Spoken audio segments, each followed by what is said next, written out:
Y'all ready to be history? Get started. Welcome. Hi. Hello, everyone.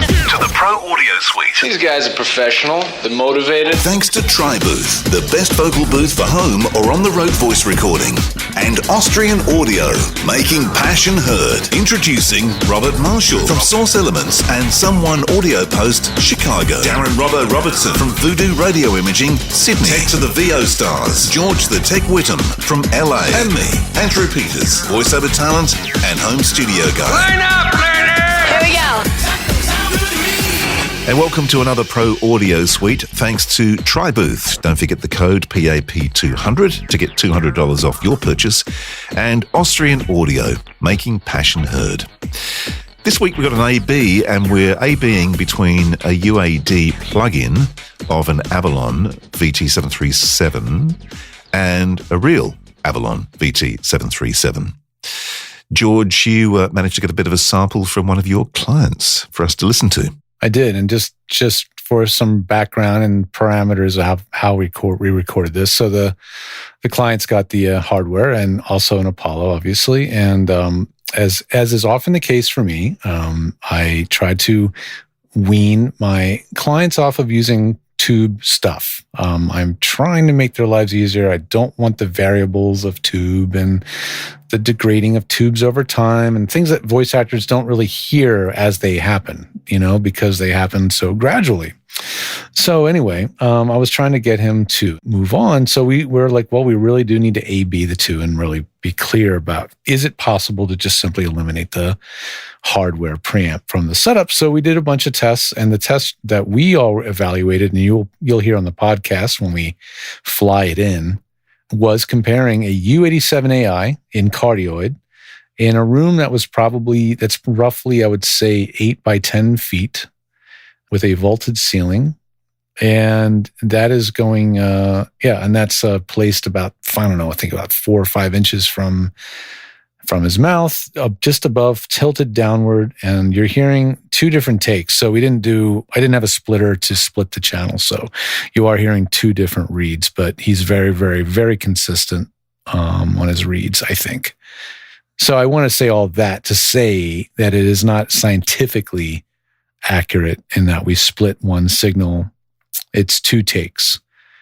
So there are differences that can occur with 2 takes, body movement, shifting an inch or 2 up, left, right, front, back. Those will all change the way the mic hears you, but they're pretty close. So with that being said, those disclaimers aside, that's the parameters upon which we compared these 2 samples. September 19th, Disney Plus invites you to make your heart dance in a whole new way.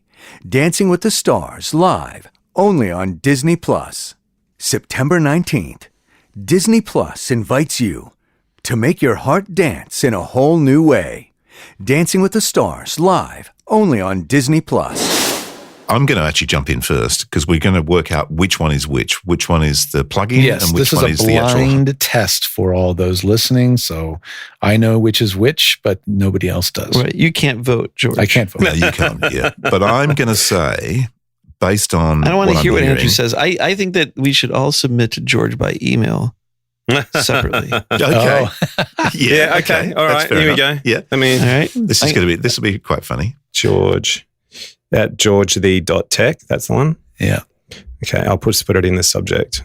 Did you get mine, George? All I saw from Robert was they are different. That was a reply to all you sent like an hour ago. They are.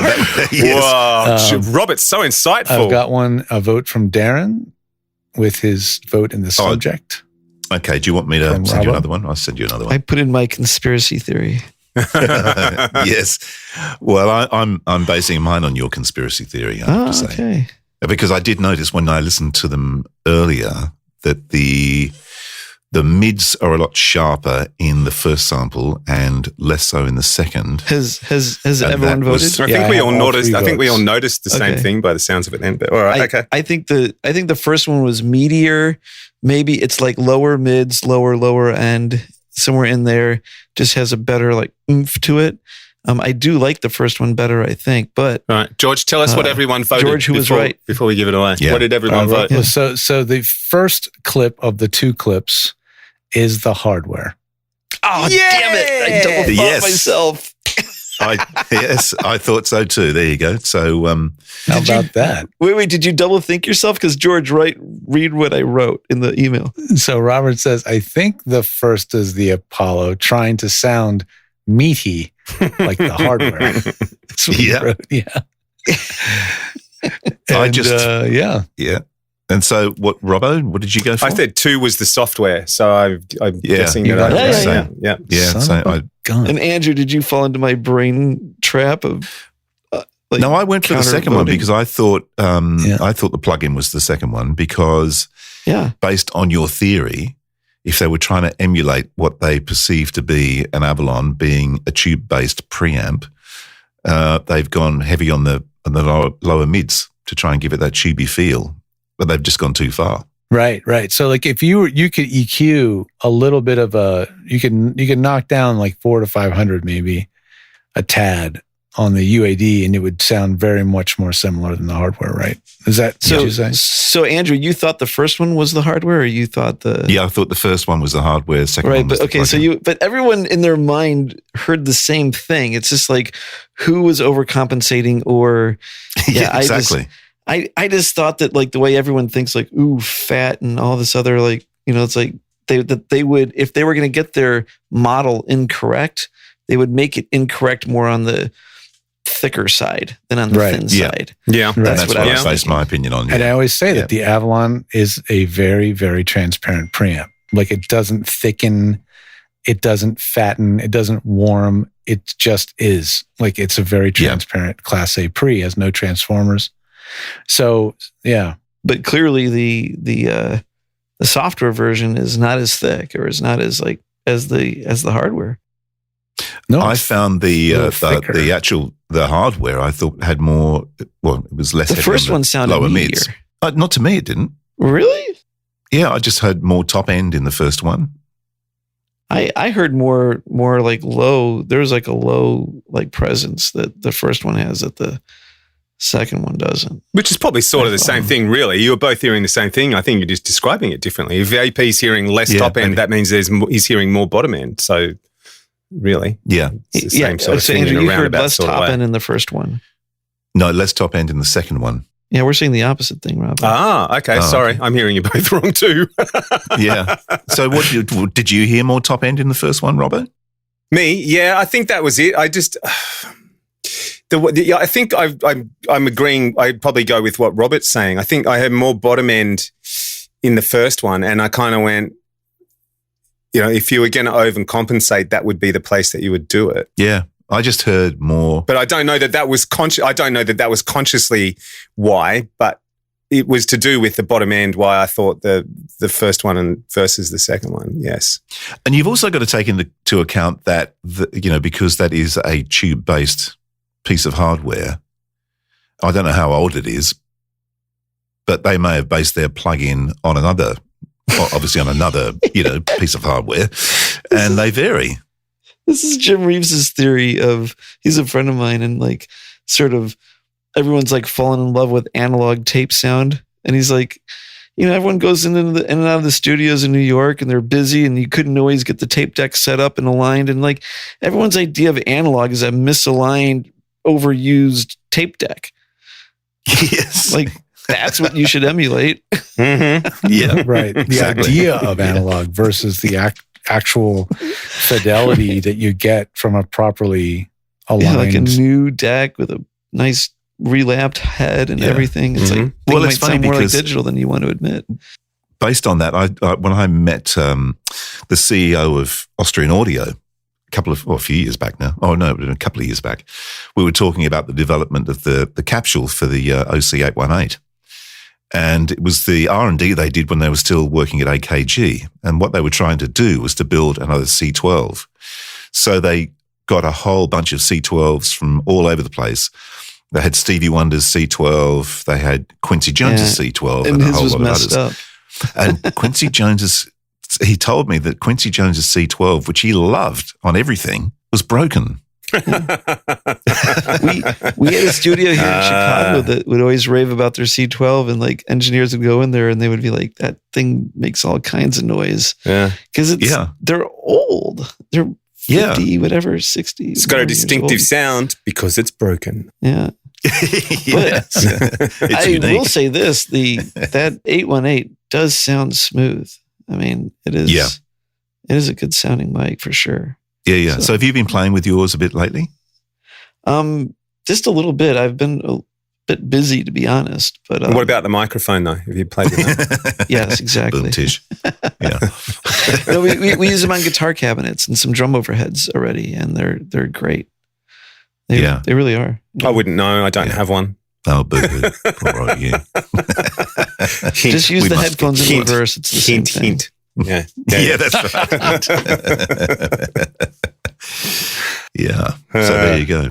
Yeah. Actually, just to conclude on the Avalon, would you recommend someone getting an Avalon? Oh, the actual physical device? Yeah. Yeah. If you're really a purist when it comes to signal chains, or you just physically like to twiddle on hardware knobs that are lovingly machined in a factory in California, and then you should have the hardware.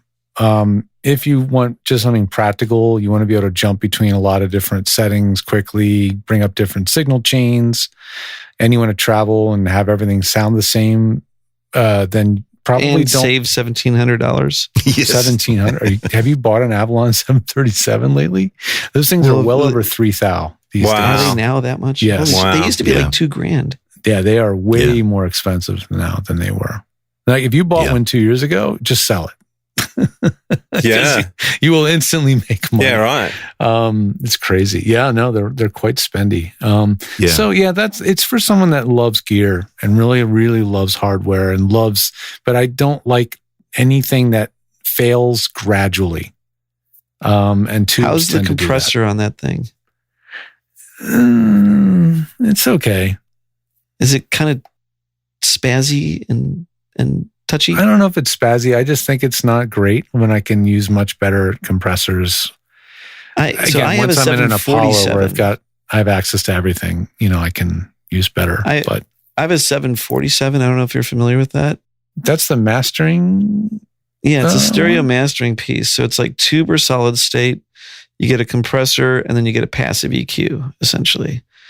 The compressor is like sometimes usable, but nothing like the Manley at all. Like if you want a really fast compressor, it's pretty good at that, but you don't really, I don't know. You can definitely do a lot of damage with it if you're not careful. But the EQ, which is this 5-band passive EQ with the high band at 32K, is awesome. I gotta say, like I didn't buy it for that, and I love it for that. Their stuff does sound good. It's very Class A, and and not in the electrical sense. It might be Class A electrical, but just literally like their stuff is like high class, up in the realm. I think of, it's Class A any of design the other, as well, but Yeah.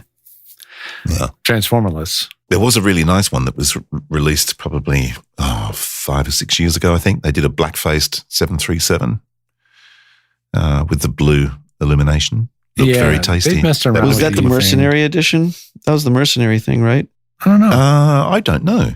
I did see one They for did sale. like here. mercenary That was did one a of- like improved version of the whatever they improved on. It's always funny when they're like, "Here's this awesome thing," and then Black Lion's like, "We made it better." Yeah. Immediately. Yes.